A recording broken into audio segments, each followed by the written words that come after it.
Hi, my friends and family. I'm Trey, and this is my YouTube channel, Trey's Myths and Tunes. And today I want to talk to you about a personal issue I've had in my time in this life, and that is keeping people at an arm's length.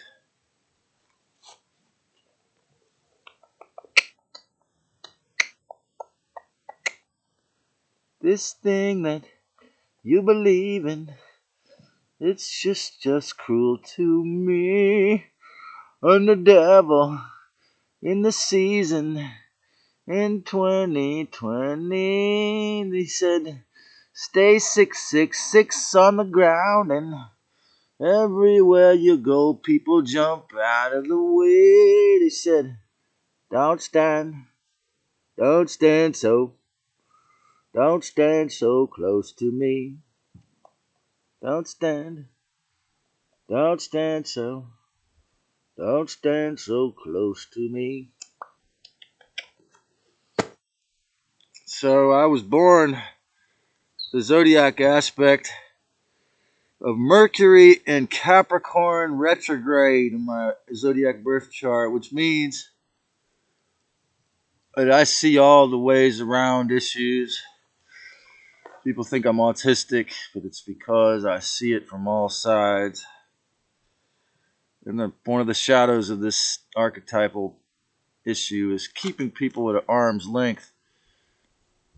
There's a wonderful illustration of this that's really popular from a Santa Cruz artist, Jim Phillips. It's called The Screaming Hand, from the Santa Cruz Skateboard Company. The hand screaming, a mouth screaming out of the hand. It perfectly depicts this. So, in my past, I've often liked to take an extended long time to get people to know people without bringing them in really close. After growing up in a typical crazy American Freemason family, but especially after, having had almost 20 years in the West Coast here in Santa Cruz, California, being around psychos, tweakers, and people with extreme narcissistic predator entities in their ego. I often am somebody it takes a long time to get to know, although I'll forthrightly say how I feel if I see some injustice happening in my face. And then there's other people I know around here who you can never get to know, it seems, because they take this one I'm thinking of now happens to be a sun sign Capricorn on welfare. Actually, I gave him a bottle of raw milk to try to bribe him. Stupid idea. The devil in me to try to convince him to tune into this channel, which he never did, because as far as I know, because the ego or the entities in him want to make sure he stays unknown, which is even more sad than being hard to get to know. So many of us have to look at how narcissistic individuals and people with narcissistic predator entities have affected our self-trust.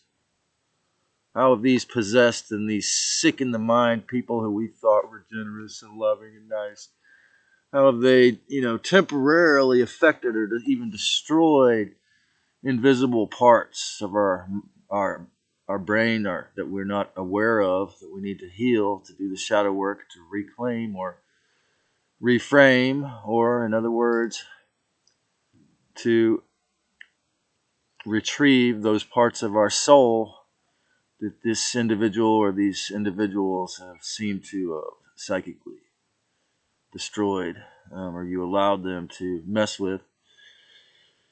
So all the time, ever since, for example, that I lived with this dude who was very manipulative control freak, with a lot of NPE energy. They had to tell me what to do all the time, but seemed to be a loving one, this conscious hippie.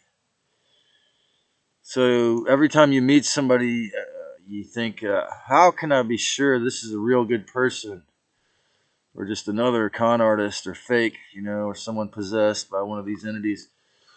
Well, you must work to strengthen your intuition, and I myself as well. I think procrastinating on traveling, for example, is a way to weaken it. Whereas, again, just if I could simply practice what I preach on this level, throw myself into new situations, even if it's the same county or California, because each situation, each person is going to be different. So learning how you will react, how your subconscious mind is going to react to these situations, or the next egoist is the key. Throwing yourself into situations so that you have to learn. Because if you stay in your comfort zone, like I say, there's no learning in heaven. So whenever I see someone scrolling their cell phone while they're supposedly listening to what I say, and they act as if it is more important to scroll their cell phone, perhaps they're an independent businessman on the black market or addicted to learning from their cell phone. Well, it's still, the easiest, most obvious way to not listen, to have cognitive dissonance, to listen in one ear, or to keep people at arm's length, because you're not really paying full attention. So if you have to scroll your cell phone while someone you're kind of interested in, or you don't really fully have the courage to take in the information, then put the damn thing down and listen to them, or just completely, ignore them openly. Because otherwise you're just faking it, playing it halfway. Again, keeping people at arm's length is a really self-destructive habit that a lot of people don't even know when they're doing it. These cell phones have made the whole thing a lot worse, obviously.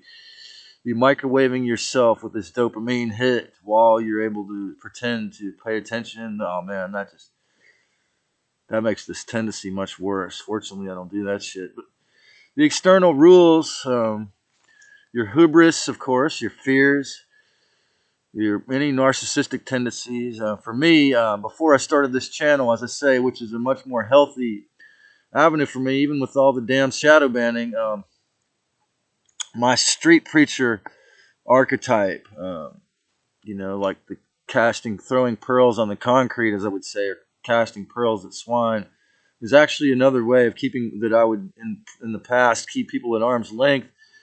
Because if it was a sexy woman that was more interested in reproducing, or just sensitive or empathic and didn't want to deal with an aggressive, a tweaker, or a coffee addict, born again Christian guy, they would kind of quickly get away. So it's a good way to keep them at arm's length. A lot of people, especially around the PC region like San Francisco or LA or Seattle, if you showed compassion about the wrong issues that are not socially acceptable, well, it's like, oh, I love you, thank you for caring, but no, man, no, stay over there.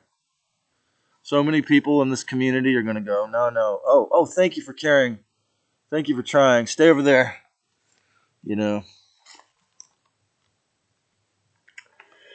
So how about this? It's the old idea: if they really knew me, they wouldn't like me, or they wouldn't love me, they wouldn't care, or want to get to be my friend, or have sex with me, etc.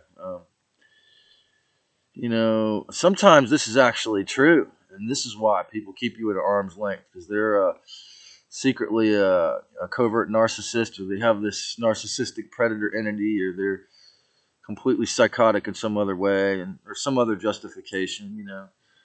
But we can make up all kinds of justifications to keep people at arm's length, but nothing is really worthy when you think about it on your dying day and the end of the day.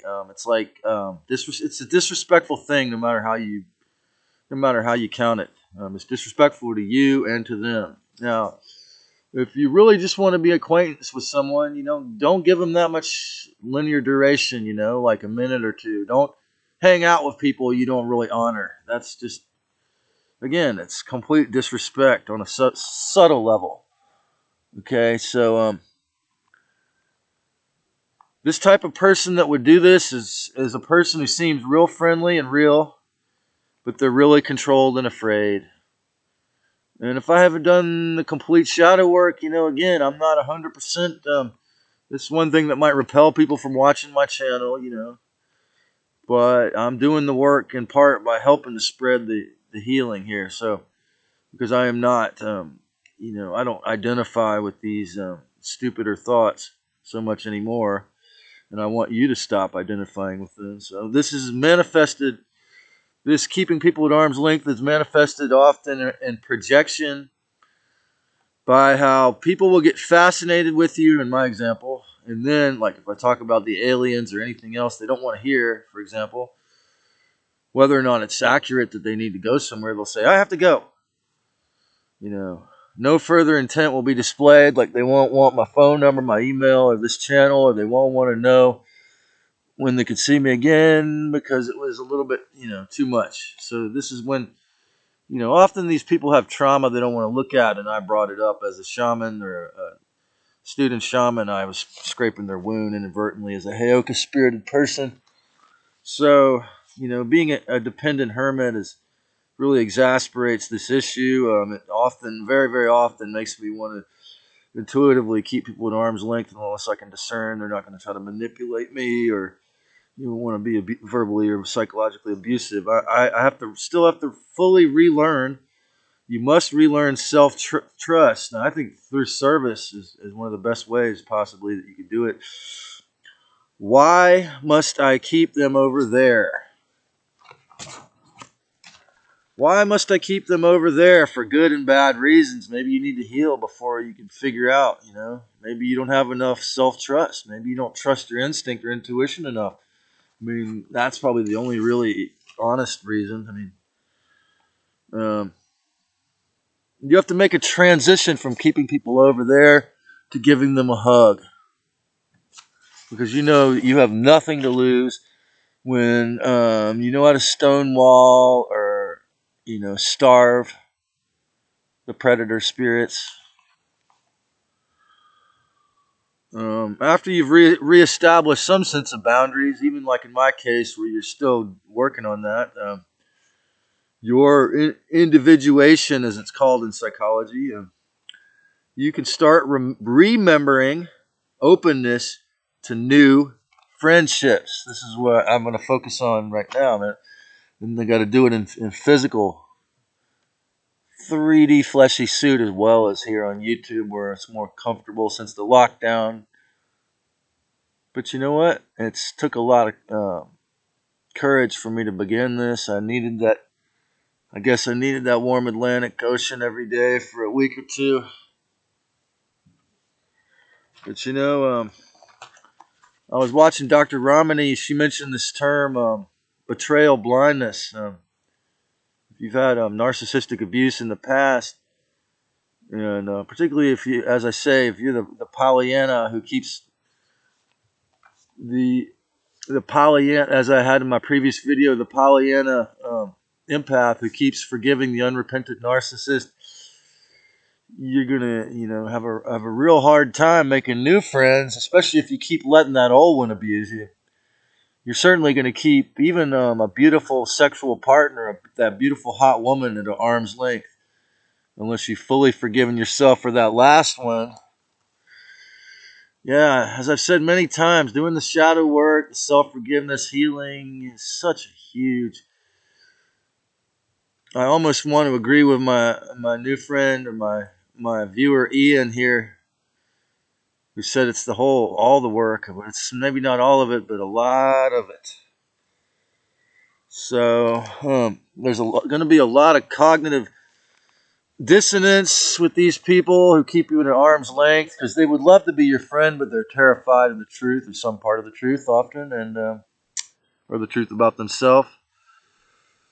So you have to know that narcissistic people or people with NPEs are fixed, have the fixed mindset of the control freaks, and you have to learn to try to discern some equanimity and have mutual respect and shared goals and styles with the people you meet, so that then you can let the person in your arms, and not have to worry about them and their NPEs messing it up and making it all drama. That they're not a narcissist or have a narcissistic predator entities. If you enjoyed this, click subscribe and hit the notification bell, because that seems to be the only thing you can click on the screen that'll help this damn shadow banning that's so gnarly and prevalent, and try to recognize the narcissist and not mess with them. But you can learn to embrace the world when you reclaim your full faith in yourself. Give thanks. Many blessings and one love, my family.